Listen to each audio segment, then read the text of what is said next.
It's me Anjali Verma, your chemistry educator. और आज की इस वीडियो में हम क्लास 10 साइंस के सारे मोस्ट इंपॉर्टेंट टॉपिक्स डिस्कस करने वाले हैं। ये ऐसे टॉपिक्स हैं जहां से रिपीटेड क्वेश्चंस पूछे ही जाते हैं। इवन अगर आप एक बार प्रीवियस ईयर्स को एनालाइज करोगे, आपको पता चलेगा कि यहीं से मैक्सिमम क्वेश्चंस आए हैं। तो ये सारे टॉपिक्स हम आज की इस वीडियो में डिस्कस करने वाले हैं। तो सबसे पहले केमिस्ट्री के जितने भी टॉपिक्स हैं उनको डिस्कस कर लेते हैं। तो फर्स्ट चैप्टर पे हमारा पहला टॉपिक है टाइप्स ऑफ केमिकल रिएक्शंस। आप लोग को पता है यहाँ पर मेनली 4 टाइप की केमिकल रिएक्शंस होती हैं। ये चारों टाइप की केमिकल रिएक्शंस से क्वेश्चन पूछा जाता है, ठीक है। जैसे कि मान लो यहाँ पर कलर चेंज आ गया, कलर चेंज तो भैया यहाँ पर मोस्ट इंपॉर्टेंट है, ठीक है। जैसे मान लो कोई भी डिकम्पोजिशन रिएक्शन हो रही है तो कलर चेंज क्या होगा, फेरस सल्फेट का डिकम्पोजिशन हो रहा है तो क्या बनेगा, लेड नाइट्रेट का हो रहा है, कैल्शियम नाइट्रेट का हो रहा है।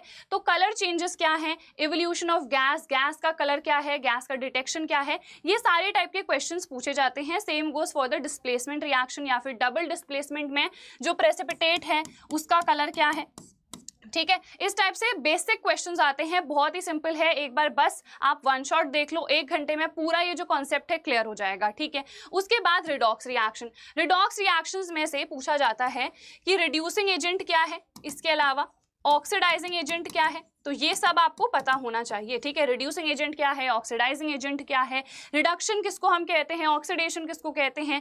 तो ये दोनों तो फर्स्ट चैप्टर से हो गए, ठीक है। उसके बाद पीएच और उसके एप्लीकेशंस, ये है सेकंड चैप्टर का टॉपिक। पीएच और उसके जितने एप्लीकेशंस है ना बहुत इंपॉर्टेंट है, बहुत ही सिंपल। यहाँ पर ना बस न्यूट्रलाइजेशन का कॉन्सेप्ट लगता है। अगर एक्सेस एसिड है तो हम न्यूट्रलाइज करने के लिए बेस डालेंगे, एक्सेस बेस है तो हम न्यूट्रलाइज करने के लिए एसिड डाल देंगे, ठीक है।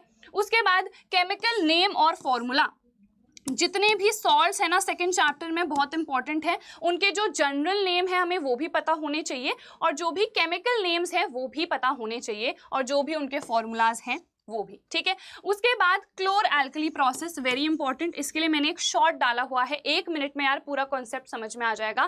क्लोर एल्कली प्रोसेस बहुत इंपॉर्टेंट है, XYZ ABC टाइप के क्वेश्चंस भी यहाँ पर से आ जाते हैं, ठीक है।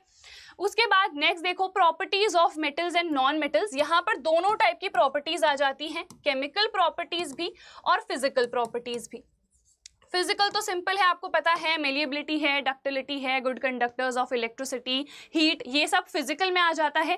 केमिकल प्रॉपर्टीज में जितनी रिएक्शंस है कि मेटल ने रिएक्ट करा एसिड के साथ, सॉल्ट और हाइड्रोजन बना दिया, कौन सा एसिड है जो कि हाइड्रोजन गैस को इवॉल्व नहीं करेगा, इस टाइप के क्वेश्चंस यहाँ पर से आते हैं, ठीक है। फिर एक्सट्रैक्शन ऑफ मेटल, इसमें एक तो रिफाइनिंग है, ठीक है, और एक इलेक्ट्रोलिटिक रिडक्शन है। दोनों इंपॉर्टेंट है, बच्चों को दोनों में कंफ्यूजन होती है, कंफ्यूज नहीं होना है। इसके लिए एक डिटेल वीडियो मैंने बना रखी है, देख लेना, ठीक है। एक्सट्रैक्शन ऑफ मेटल काफी इंपॉर्टेंट टॉपिक है। अगर कोई भी मिडल रिएक्टिविटी पे मेटल है, कैसे आप उसको एक्सट्रैक्ट करोगे, कोई भी लो इन द रिएक्टिविटी सीरीज आ रहा है तो कैसे एक्सट्रैक्ट करोगे, ठीक है, और कोई भी top of the reactivity series पे है तो कैसे एक्सट्रैक्ट करोगे, तीनों का ही एक्सट्रैक्शन इंपॉर्टेंट है।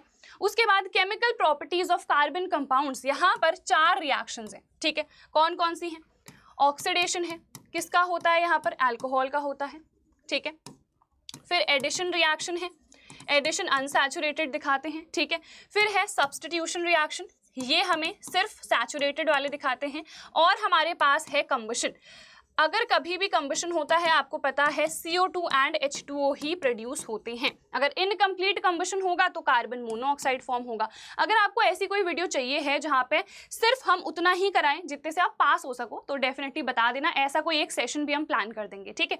उसके बाद देखो एथेनॉल और एथेनोइक एसिड की जितनी रिएक्शंस हैं बहुत ही लिमिटेड है, 4-5 रिएक्शंस हैं, एस्टरिफिकेशन, सैपोनिफिकेशन। एथेनोइक एसिड की जब किसी भी कार्बोनेट के साथ रिएक्शन हो रही है तो क्या बनेगा, इस टाइप से जो रिएक्शन है ना वो आप लोग देख लेना। एथेनॉल का डिहाइड्रेशन हो रहा है तो क्या बनेगा, यहाँ पर से XYZ टाइप के क्वेश्चंस मैक्सिमम आते हैं। इसको इसके साथ रिएक्ट कर दिया तो ये बन गया, तो ये क्या था और ये क्या है, इस टाइप के क्वेश्चंस, ठीक है। और यहाँ पर से कन्वर्जन्स भी आ सकते हैं कि एथेनॉल को अगर इथीन में चेंज करना है तो हम क्या करेंगे, ठीक है। एथेनोइक एसिड को अगर मुझे चेंज करना है इथाइल इथेनोएट में तो क्या करेंगे, इस टाइप के क्वेश्चंस यहाँ पर से आएंगे। उसके बाद मिसल फॉर्मेशन क्या होता है, यहाँ पर सोप और डिटर्जेंट का क्लेंजिंग एक्शन पूछा जाता है। 3 नंबर का कई बार ये क्वेश्चन आ जाता है, ठीक है। तो ये हमने यहाँ पर डिस्कस कर लिए हैं, ठीक है, सारे टॉपिक्स। उसके बाद हम आ जाते हैं बायो में। बायो के लिए यार राघवेन सर आपके सेशंस लेने वाले हैं, तो सेशंस यार आप लोग जरूर देखना। तो यहाँ पर से जितने टॉपिक्स हैं ना सारे के सारे कवर हो जाएंगे। टॉपिक्स को मार्क कर लो। सबसे पहले तो जितने भी डायग्राम्स है कंप्लीट बायोलॉजी में बहुत इंपॉर्टेंट है वेल लेबल्ड डायग्राम्स बनाना, ठीक है। अगर ड्राइंग उतनी अच्छी नहीं है चलेगा, बट यहाँ पर ये जो लेबलिंग है ये प्रॉपर होनी चाहिए। उसके बाद एक्सक्रीशन, जो हमारा फर्स्ट चैप्टर है लाइफ प्रोसेसेस वाला, वहां से बहुत इंपॉर्टेंट है एक्सक्रीशन। इसके अलावा रेस्पिरेशन, ये भी इंपॉर्टेंट है। देन ह्यूमन ब्रेन का जो डायग्राम है, जो हमारे पोर्शंस हैं उनके क्या फंक्शंस हैं, ये यहाँ पर से पूछे जाते हैं।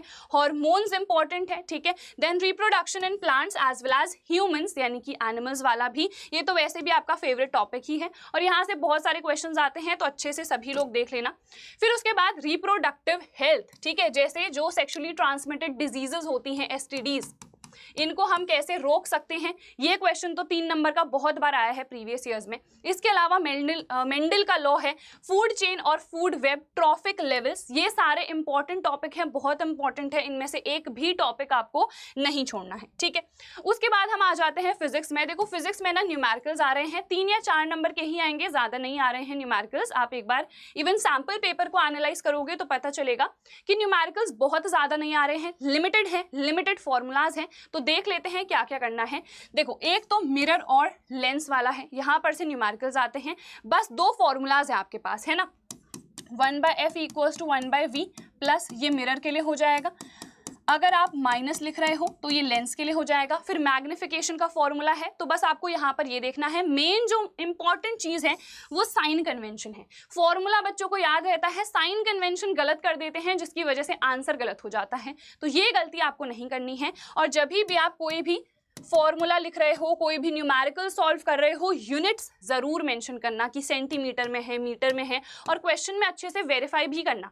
कई बार एक आपको सेंटीमीटर में गिवन रहती है वैल्यू, दूसरी मीटर में, तो चेंज करनी पड़ेगी ना। तो ये जो चेंजेस हैं ये भी आपको ध्यान रखने हैं। उसके अलावा इलेक्ट्रिसिटी से आते हैं हमारे न्यूमेरिकल्स, सीरीज और पैरेलल का कॉम्बिनेशन, और इसके अलावा जो हीट का फॉर्मूला है विच इज H = I²RT, ठीक है। तो ये भी इंपॉर्टेंट है। और यहाँ पर जो सीरीज पैरेलल का कॉम्बिनेशन होता है रेजिस्टर्स का, ये भी पूछा जाता है। और यहाँ पर अब इंपॉर्टेंट टॉपिक्स देख लेते हैं एक बार। सबसे पहले देखो defects of vision, human I and the colourful world वाला जो हमारा चैप्टर है उससे डिफेक्ट्स ऑफ विजन बहुत इंपॉर्टेंट है। 3 डिफेक्ट्स हैं, ठीक है। कैसे ये अकर करते हैं, कौन से लेंस से सही हो सकते हैं, ये आपको पता होना चाहिए। फिर डिस्पर्जन क्या होता है, बहुत ही सिंपल टॉपिक्स हैं यार, एक बार आप अगर 1 शॉट देख लोगे ना सब कुछ समझ में आ जाएगा। उसके बाद बस आपको क्वेश्चंस प्रैक्टिस करने की जरूरत रहेगी।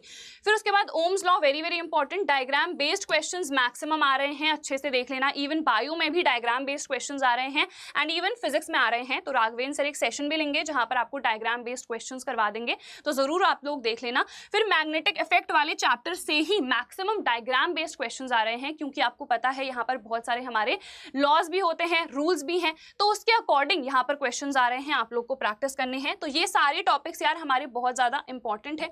आई होप ये सब कुछ आपको समझ में आ गया होगा।